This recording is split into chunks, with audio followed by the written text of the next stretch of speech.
Good afternoon, everybody. Once again, welcome back to biology online classes. Dear students, आपने कल मानव की त्वचा की औतकी के बारे में आपसे चर्चा की थी। आपको बताया कि मानव की जो त्वचा होती है उसके दो भाग होते हैं। फर्स्ट भाग होता है अधिचर्म और दूसरा जो भाग होता है उसे चर्म कहते हैं। अधिचर्म के नीचे क्या पाई जाती है? चर्म पाई जाती है। चर्म के सबसे नजदीक अधिचर्म का एक स्तर पाया जाता है जिसको अंकुरण स्तर या मैल्पिंग स्तर के नाम से जाना जाता है।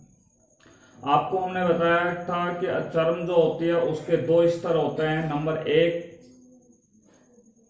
नंबर एक पैपिलरी और दूसरा हमने बताया जालिकावत या जालवत स्तर, रेटिकुलर स्ट्रेटम के नाम से उसे जानते हैं।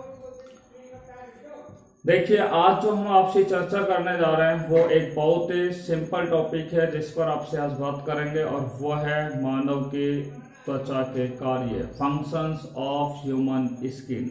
ठीक है, फंक्शंस ऑफ ह्यूमन स्किन पर आपसे आज हम डिस्कस करने जा रहे हैं।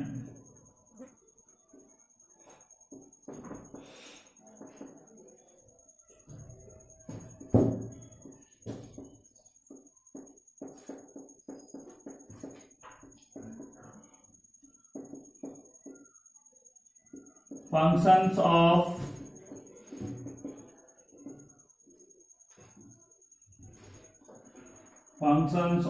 human skin, functions of human skin, देखिए, हम बात करते हैं मानव की त्वचा के कार्य,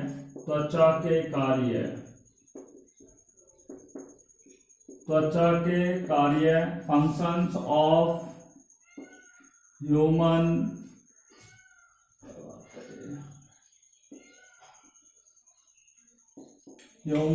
स्किन। हाँ भाई, देखिए, मानव की त्वचा का पहला कार्य जिस पर हम आपसे बात कर रहे हैं वो सुनिए। त्वचा जो होती है वो हमारे शरीर को एक निश्चित आकार प्रदान करने का क्या करता है? कार्य करता है। अर्थात मानव के शरीर को एक निश्चित आकृति प्रदान करने का जो कार्य किया जाता है वो किसके द्वारा किया जाता है? त्वचा के द्वारा किया जाता है। तो त्वचा जो होती है वो मानव के शरीर को एक निश्चित आकृति प्रदान करने का क्या करती है? कार्य करती है। फर्स्ट वन इज आकृति प्रदान करना, to provide certain shape of human body. मानव के शरीर को एक निश्चित आकृति प्रदान करने का जो कार्य करती है वो त्वचा करती है। ठीक है, दूसरी बात, हम दूसरा कार्य पे चर्चा करने जा रहे हैं और वो है कंकाल का निर्माण। ठीक है, कंकाल का निर्माण, इस टॉपिक पर हम आपसे बात कर रहे हैं। देखिए, मानव की जो त्वचा होती है, ठीक है, मानव की जो त्वचा होती है वो एक मानव के अंत्य कंकाल को क्या करती है? घेरे हुए रखने का क्या करती है? कार्य करती है। ठीक है, मानव की जो चर्म होती है, एक अधिचर्म होती है, दूसरी क्या होती है? चर्म होती है। चर्म के अंदर क्या होते हैं? संयोजी ऊतक होते हैं। तो चर्म के जो संयोजी ऊतक होते हैं वो कलाजात अस्थियों के निर्माण में क्या होते हैं? सहायक होते हैं। ठीक है, चर्म के संयोजी ऊतक अस्थिजात या कलाजात अस्थियों के निर्माण में क्या होते हैं? सहायक होते हैं, जिससे मानव के कंकाल का क्या होता है? निर्माण होता है। अर्थात हम कह सकते हैं कि मानव की जो त्वचा होती है वो कंकाल के निर्माण में क्या होती है? सहायक होती है। Formation of skeleton of human. ठीक है, हम कह सकते हैं कि मानव की जो त्वचा होती है वो कंकाल के निर्माण की क्रिया में क्या होती है? सहायक होती है। Is it clear? और त्वचा जो होती है उसका चर्म वाला स्तर होता है। चर्म पर क्या होती है? संयोजी ऊतक होते हैं। संयोजी ऊतक होते हैं वो कलाजात अस्थियों का निर्माण में क्या होती हैं, सहायक होती है। तीसरा हम बात करते हैं शरीर की सुरक्षा प्रदान करने का कार्य करती है। शरीर की सुरक्षा प्रदान करने का कार्य करते हैं। To provide protection of body, ठीक है, to provide protection of our body. देखिए त्वचा जो होती है वो मानव के शरीर को या मानव के शरीर की सुरक्षा करने का क्या करती है, कार्य करती है। अब किस प्रकार से कार्य करती है, आपको बता दूं कि त्वचा जो होती है वो मानव के शरीर को विभिन्न प्रकार के रोगाणुओं से सुरक्षित रखने का क्या करती है, कार्य करती है। बहुत सारे हानिकारक क्या होते हैं, जीवाणु होते हैं, वायरस होते हैं, कवक होते हैं, ठीक है, हेलमेंथीज होते हैं, तो उनको ये त्वचा क्या करती है, अवरोधी स्तर के रूप में क्या करती है, कार्य करती है। उनको ये त्वचा क्या करती है, हमारे शरीर के अंदर जाने से क्या करती है, रोकती है। अर्थात त्वचा जो होती है वो मानव के शरीर को विभिन्न प्रकार के रोगाणुओं से सुरक्षा प्रदान करने का क्या करती है, कार्य करती है। दूसरा मैं आपको बता दूं, जो त्वचा होती है वो मानव के शरीर के अंदर एक दूसरा इंपॉर्टेंट कार्य क्या करती है कि जब हमारे चोट लग जाती है या रगड़ हो जाती है, क्या चोट लग जाती है या हमारे रगड़ हो जाती है, तो ये क्या करती है, त्वचा जो होती है ये क्या काम करती है, मानव के शरीर की क्या करती है, सुरक्षा करती है। यानी कि शरीर के जो आंतरिक भाग होते हैं उन सभी की क्या करती है, सुरक्षा करने का कार्य करती है, ठीक है।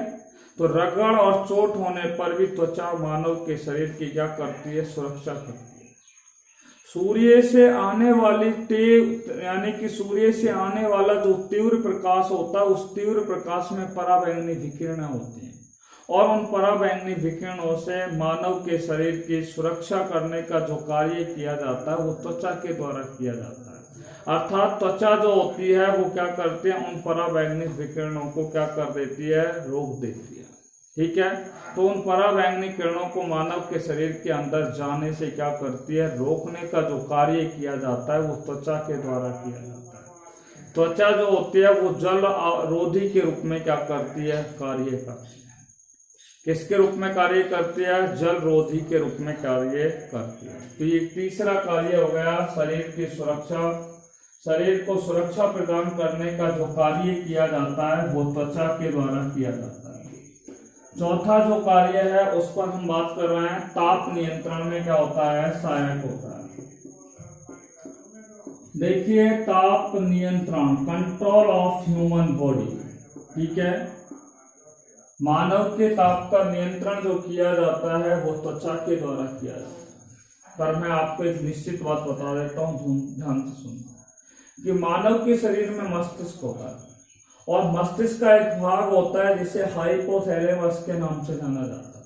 और ये हाइपोथैलेमस जो होता है वो मानव के शरीर के ताप को नियंत्रित करने का क्या करता है, कार्य करता है। तो हाइपोथैलेमस जो होता है वो ताप नियमन का कार्य करता है, बॉडी टेम्परेचर को रेगुलेशन करने में सहायक होता है, जबकि त्वचा जो होती है वो मानव के शरीर के ताप को नियमित बनाए रखने में क्या होती है, सहायक होती है। आइए किस प्रकार से मानव के शरीर के ताप का नियमन जो त्वचा के द्वारा किया जाता है वो किस प्रकार से किया जाता है।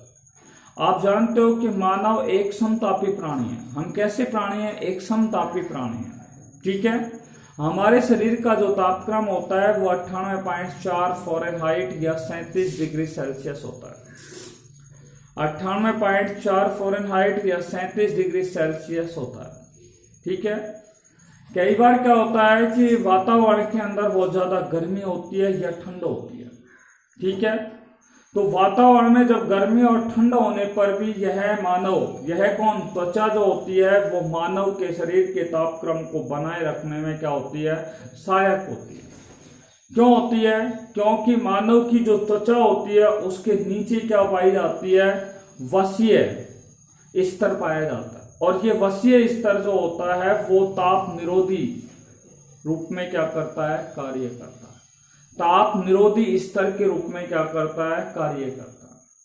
अब देखिए जैसे ही वातावरण में गर्मी अधिक होगी तो मानव के शरीर में उपस्थित जो श्वेत ग्रंथियां होती हैं, उन श्वेत ग्रंथियों से मनुष्य के शरीर से क्या निकलेगा?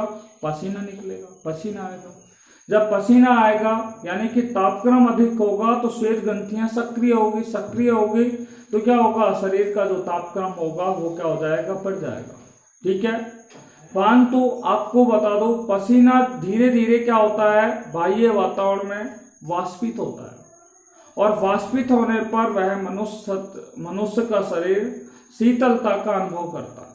किसका अनुभव करता है? शीतलता का अनुभव करता है, अर्थात जो टेम्परेचर बढ़ गया है वो धीरे धीरे क्या होता है? वापस अपनी पूर्व स्थिति में आ जाता है। ठीक है, अर्थात यहाँ पर मनुष्य का जो तापक्रम होता है वो एक शीतलता प्रणाली पर क्या होता है? कार्य करता है। ठीक है, कूलिंग सिस्टम पर क्या करता है? कार्य करता है। तो इस तरीके से मानव के शरीर का जो क्या है? ताप का क्या किया जाता है? नियंत्रण किया जाता है। तो मानव के शरीर का जो ताप का नियंत्रण किया जाता है वो किसके द्वारा किया जाता है? त्वचा के द्वारा मानव के शरीर के ताप का क्या किया जाता है? नियंत्रण किया जाता है। देखिए तो ताप नियंत्रण जो किया जाता है वो त्वचा के द्वारा किया जाता है। त्वचा मानव के शरीर को आकृति प्रदान करता है, कंकाल के निर्माण में सहायक होता है, शरीर की सुरक्षा प्रदान करता है और चौथा मैंने आपको बताया ताप नियंत्रण की क्रिया में क्या होता है? सहायक होता है। पांचवा बिंदु है जिस पर हम बात करते हैं, वसा संग्रह का कार्य करता है। ठीक है, फैट स्टोरेज के अंदर क्या होता है? सहायक होता है।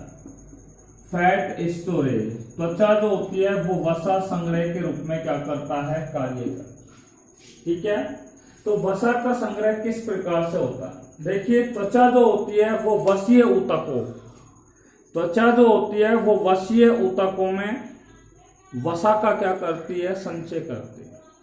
त्वचा जो होती है वो वसीय ऊतक होते हैं हमारे शरीर के अंदर। त्वचा के अंदर भी वसीय ऊतक होते हैं। चर्म वाला जो भाग होता है जहां पर जालवत स्तर पाया जाता है वहां पर क्या है? वसीय ऊतक पाए जाते हैं और वो वसीय ऊतक क्या करते हैं? वसा का क्या करते हैं? संचय करते हैं। ठीक है, साथ में ये क्या करते हैं? खाद्य पदार्थों के भंडारण की क्रिया में भी क्या होते हैं? सहायक होते हैं। विभिन्न प्रकार के खाद्य पदार्थों के भंडारण के अंदर भी ये क्या होते हैं?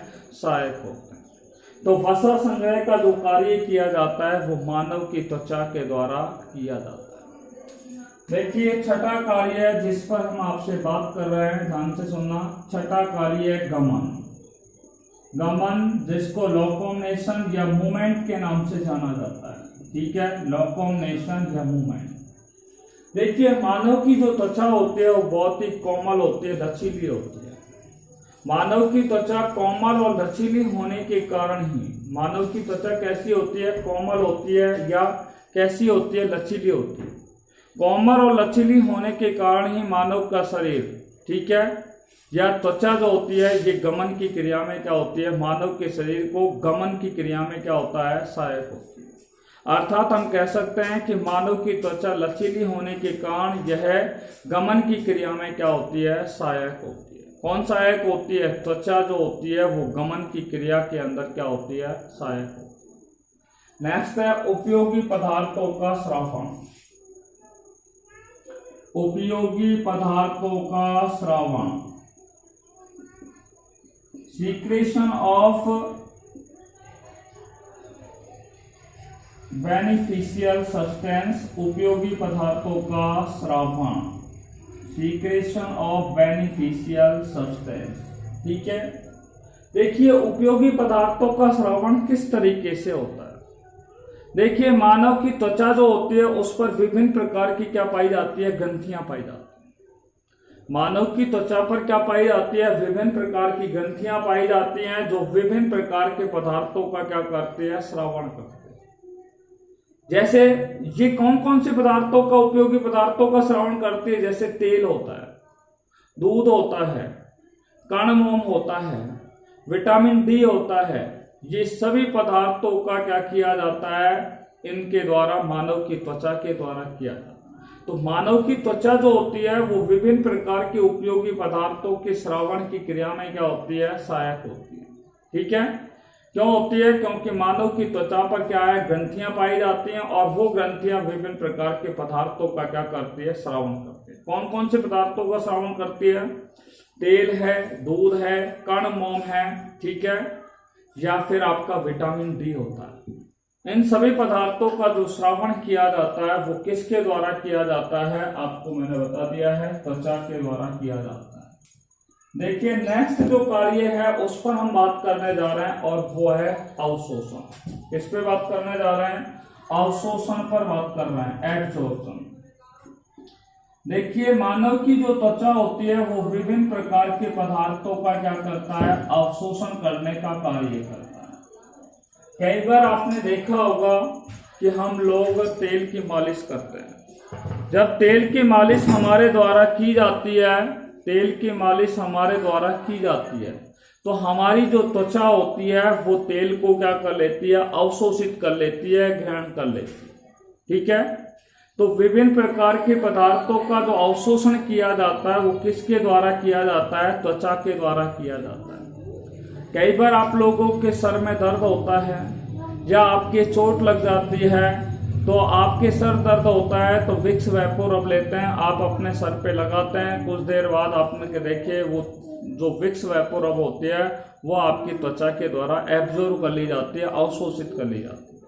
या जब आपकी चोट लग जाती है तो आप क्या लगाते हैं? कई बार चोट लगने पर कई प्रकार के तेल जो आते हैं या तेल नहीं आते हैं, तो आपने देखा होगा कि हमारे आयोडेक्स आती है, तो उस आयोडेक्स को हम अपने शरीर पर मलते हैं और मलने पर वो आयोडेक्स क्या है? हमारी शरीर की त्वचा के द्वारा क्या कर ली जाती है? अवशोषित कर ली जाती है। तो त्वचा के द्वारा क्या है? विभिन्न प्रकार के पदार्थों का क्या किया जाता है? अवशोषण किया जाता है, ठीक है। त्वचा तेल का अवशोषण करती है परंतु पानी का अवशोषण नहीं करती, क्योंकि त्वचा जो होती है, मानव की जो त्वचा होती है वो तेल या अन्य जो पदार्थ होते हैं उनका अवशोषण करते हैं, परंतु जल जो होता है उसका अवशोषण नहीं करती है। जल के प्रति वो कैसी होती है? अवरोधी होती है। नेक्स्ट हम बात करते हैं उद्दीपनों को ग्रहण करना। देखिए ये नवा कार्य है, उद्दीपनों को ग्रहण करना।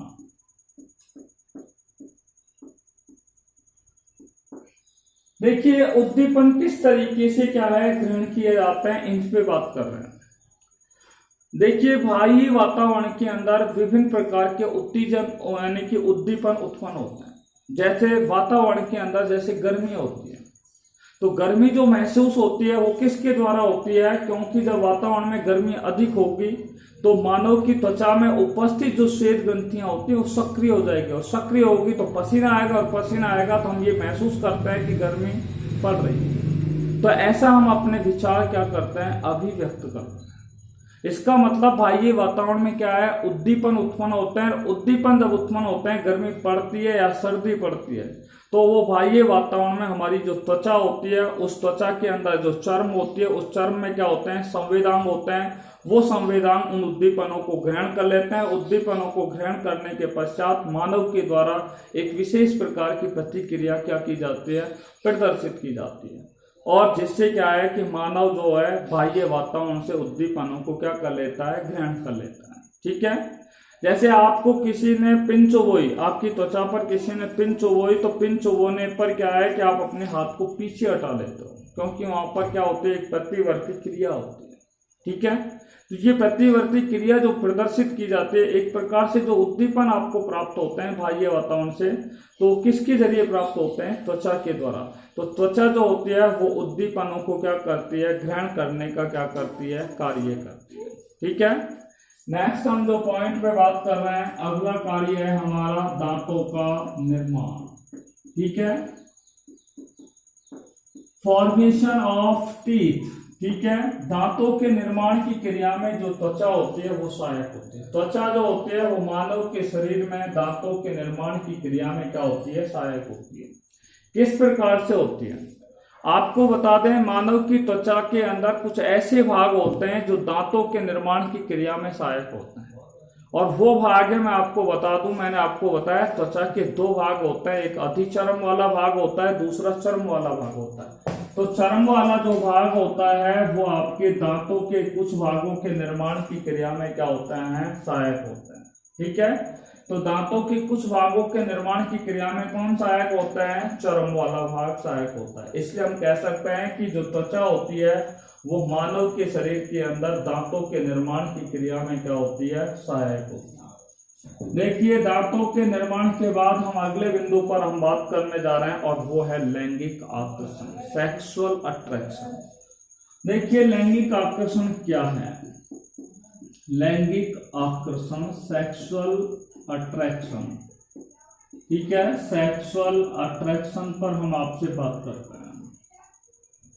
देखिए, मानव की जो त्वचा होती है उस त्वचा के अंदर एक ग्रंथि पाई जाती है। मानव की त्वचा है, उस त्वचा के अंदर क्या पाई जाती है? ग्रंथि पाई जाती है। उस ग्रंथि का नाम होता है मूलाधार ग्रंथि। कौन सी ग्रंथि होती है? मूलाधार ग्रंथि पाई जाती है, ठीक है। मानव की त्वचा के अंदर कौन सी ग्रंथि पाई जाती है? मूलाधार ग्रंथि पाई जाती है। मूलाधार ग्रंथि त्वचा के साथ साथ मानव के किस में पाई जाती है? बालों के अंदर भी पाई जाती है, ठीक है। जिनसे गंध का क्या होता है? श्रावण होता है। किनका श्रावण होता है? गंध का श्रावण होता है। और इसी गंध के कारण मनुष्य में क्या होता है? लैंगिक आकर्षण क्या होता है? उत्पन्न होता है।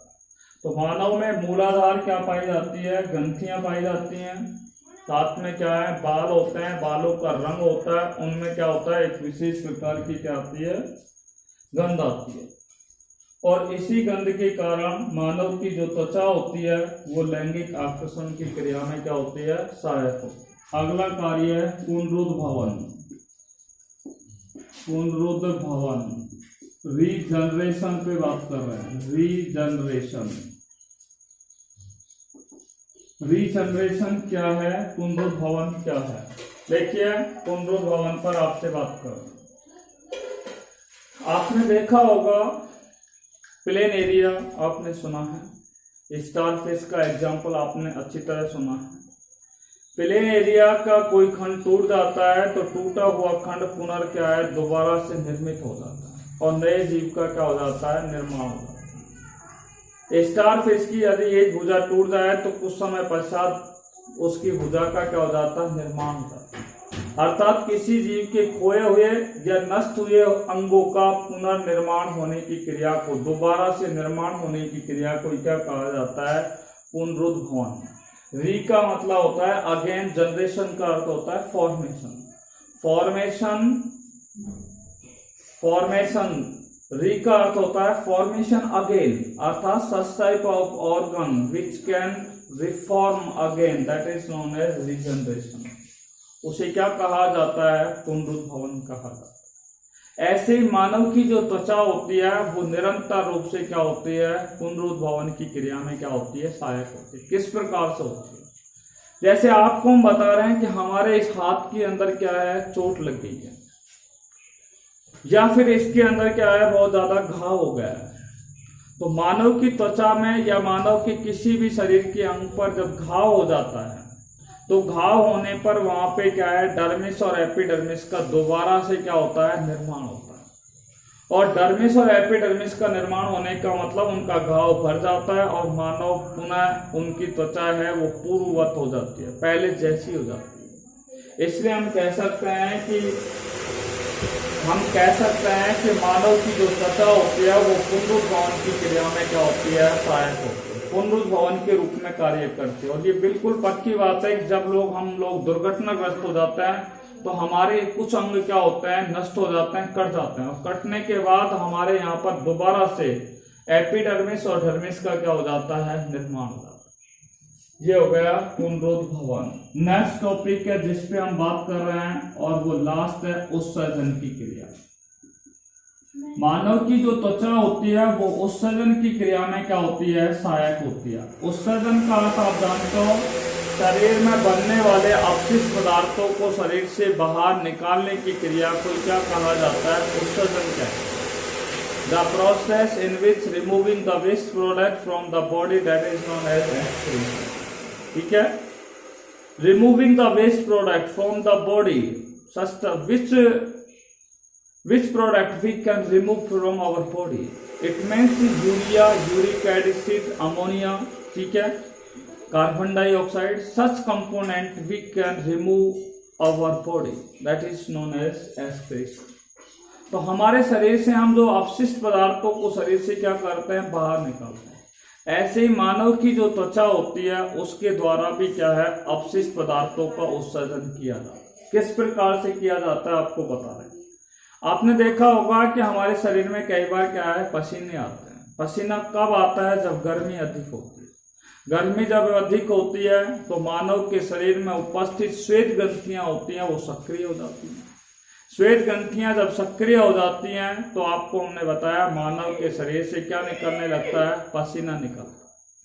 और पसीना जो होता है, मानव के पसीने के अंदर कौन कौन सी चीजें होती है, मानव का जो शरीर होता है उससे जब पसीना निकलता है तो पसीना के अंदर यूरिया होता है। आपको बता दें पसीने के अंदर लवण होते हैं। आपको बता दें पसीने के अंदर क्या होता है, कार्बन डाइऑक्साइड गैस भी क्या होती है, रिलीज है। तो पसीने में यूरिया है, लवण है और कार्बन डाइऑक्साइड है। ये क्या है, पसीने के माध्यम से हमारे शरीर से क्या है, ये तीनों अपशिष्ट पदार्थ हैं और ये अपशिष्ट पदार्थों को पसीने के माध्यम से हमारी त्वचा द्वारा क्या कर दिया जाता है, बाहर निकाल दिया जाता है। अर्थात जो त्वचा होती है वो पसीने में उपस्थित अपशिष्ट पदार्थों को शरीर से क्या करती है, बाहर निकालने का क्या करती है, कार्य। ठीक है, तो आपको बता दें उत्सर्जन की जो क्रिया होती है वो किसके द्वारा होती है, त्वचा के द्वारा होती है। क्योंकि त्वचा से पसीना निकलता है, पसीने में ये विभिन्न प्रकार के क्या पाए जाते हैं, अपशिष्ट पदार्थ पाए जाते हैं। इन्हीं अपशिष्ट पदार्थों को पसीने के द्वारा, ठीक है, पसीने में उपस्थित ये अपशिष्ट पदार्थ होते हैं, इनको त्वचा के जरिए शरीर से क्या कर दिया जाता है, बाहर निकाल दिया जाता है। अर्थात त्वचा में क्या होती है, श्वेत ग्रंथियों के द्वारा बाहर निकाल दिया जाता है। अर्थात सीधे शब्दों में हम कहें तो त्वचा जो होती है वो उत्सर्जन की क्रिया में क्या होती है, सहायक होता है। आपको हमने एक शब्द पढ़ाया था स्टार्टिंग, जब हमने लेसन स्टार्ट किया था तब आपसे बोला था क्या, कि त्वचा जो होती है वो मानव के शरीर का एक हरपन वाला अंग होता है। आपसे पूछा जाए कि मानव के शरीर का कौन सा भाग हरपन मौला अंग के रूप में कार्य करता है, तो शरीर की जो त्वचा होती है या हमारे शरीर की जो त्वचा होती है वो हरपन मौला अंग के रूप में क्या करती है, कार्य करती है। ठीक है,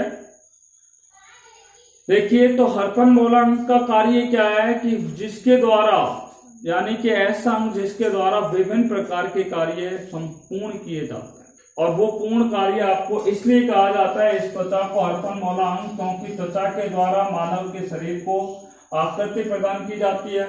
मानव के शरीर का एक निश्चित कंकाल का निर्माण जो किया जाता है वो त्वचा के द्वारा किया जाता है।